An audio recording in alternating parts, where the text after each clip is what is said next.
Hydrocarbon combustion part 2.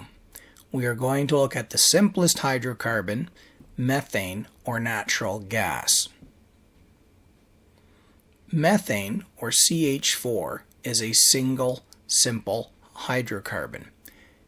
We are going to combust it in the presence of oxygen. A pair of oxygen atoms will come in and combust the hydrogen. This will form two H2Os, or as you know it, water. Once the water molecules form, the carbon atom becomes exposed and can now combust itself with extra oxygen if it is present, forming a well-known substance, carbon dioxide, or CO2.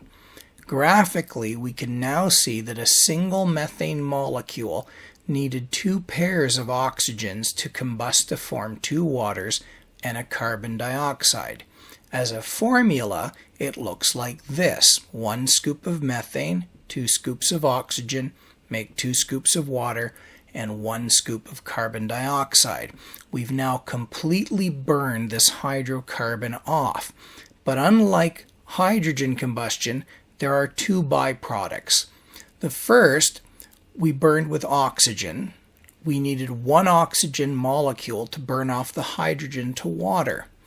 But methane took 2 oxygen molecules to burn off because not only did it make water, it made carbon dioxide, which, as you know, is not safe to breathe. It's an asphyxiating gas. So we have the potential for some serious harm here when this gas is burned. Now what we want to look at next is what happens if there is insufficient oxygen to completely burn the methane off. If we only partially complete the combustion of hydrocarbons, we will be left with pure carbon. The unburned carbon usually makes the flame an intense yellow like a campfire.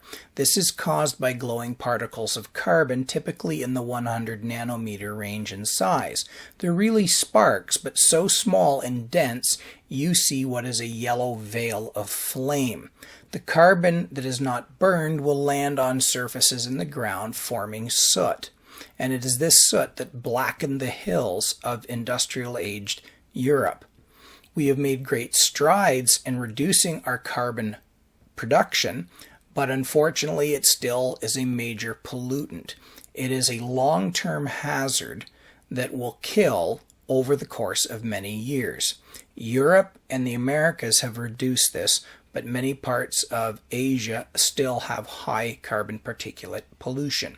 In the lungs, the carbon will clog the lungs, causing a disease, COPD, or other ailments. It is a long-term, terrible way to die.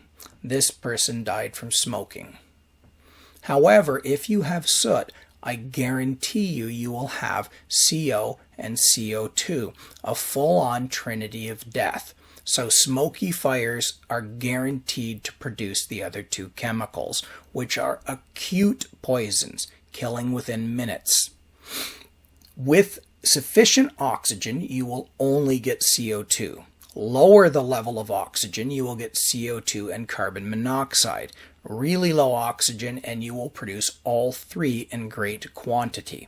The carbon is your warning. Continuing with the incomplete combustion of methane, we'll look at the case where we burn off the hydrogens to water and there's still enough oxygen to partially combust the carbon into carbon monoxide. This is much more dangerous than carbon dioxide because this is an active poison, not just an asphyxiant. The reason why is carbon dioxide is freely given off by the blood as it absorbs oxygen. However, if a carbon monoxide molecule shows up, it binds to the blood and does not let go again. And so this drops the level of oxygen-carrying cells. In this example, 66% of my blood cells are gone. This would be fatal. And unlike carbon dioxide, moving to fresh air will not fix this. The carbon monoxide bond is extremely strong to your blood and it accumulates. It will be many hours for even partial clearing of the carbon monoxide. You will die or suffer permanent damage due to low oxygen, and you cannot walk this off. Get a little fresh air and breathe it out. Carbon dioxide, yes. Carbon monoxide, no. EMS will be needed if you are exposed to more than 400 parts per million for about an hour. The cells in your body cannot wait for the levels to drop. It will take 5 hours to clear 50% of the carbon monoxide from your body. If EMS gives you 100% O2, they can cut this time to 1 hour. Because carbon monoxide is accumulative, at 50 parts per million, your alarm will take most of the day before it goes off. At 400 parts per million, your life is threatened in under 3 hours, and the alarm will go off nearly immediately. If the level is 12,000 parts per million, a single breath would be fatal. And this is only 1% of the air in the room at this point. Carbon dioxide would require 10% to be fatal. But again, carbon monoxide accumulates in your body over time. CO2 is breathed out with every breath, so you need a large dose to kill you. Monoxide, small doses over time, means death.